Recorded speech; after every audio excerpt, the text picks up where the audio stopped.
بردامیا قیرانا دارایی کاریگری لسر همی تخین جواکی کری و بردام آریشین دارایی دنها دا پیدا دبن. تخا ماموستایان کو تخکا هری گرنگه لگازنده آوه چند دکن کو نچارسری آریشه موچه وانان روزانه چندها آریشه پیدا دبن. ماموستایان دور آمدی جی دخوازن آریشه وان بهن چارسر کرن جبر کو ده روشکا نباشا آبوری داد جید. رو ماموستا بشوه که تایبتی و همی فرمانبرین هرم و کردستان بشوه که گشتی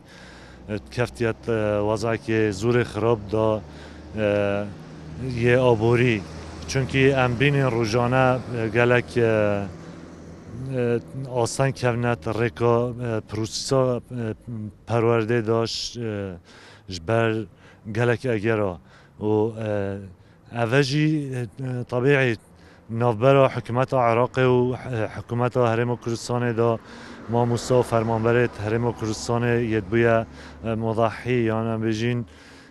یدبویا مضحیت و دیار دا خراب نوبرا وان دا که حتی نه چه رکفتن نوبرا هرم کردستان و حکومت فدرال عراق نه هات نکردن سر دانا موچه و مستحقات ماموستا و فرمانبرین هرم کردستانه. ماموستا جی بزار بوج وی وضعی هر چیتا هولت خواندن پولت خواندن و چه نه تاگران راستی ساقوی جی لنا داد ایکشون از بم افریقا راستی انا چما پوله ساقوی لنا داد درونی نه اورومان عنی کات سایب مرو نه تاگران مرو نشه ساقوی مرو درس بلتا قطبیا هوا نزدیک و پنجی رو جناجی موچه نه هات یادن یعنی ماموستا چی بکردن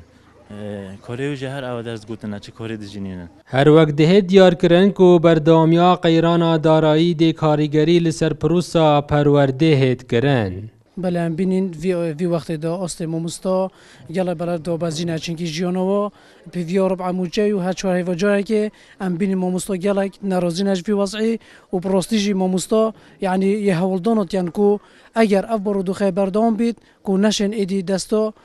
بونا گوت نبکنو ام دخواست یعن کو هر چیزیه ارمانجت ماموستان بنجی چش لو حکمت ما و چش لو حکمت عبادی و وضع ماموستا بیت چوکن اگر نه ام بینیم ماموستا زیادت ناراضینه و حتی دخوازا بایکوت جیتین. گیروبون و کیمیا موچه ماموستایان روش بروش آلوزی لهمبری وانا پیدا دبنو هیویاوان او هولن زیادتر بهندان دا کو اف آریشه چاره سر ببید. دلدار عرب کرسات نیوز لدورا آمیدیه.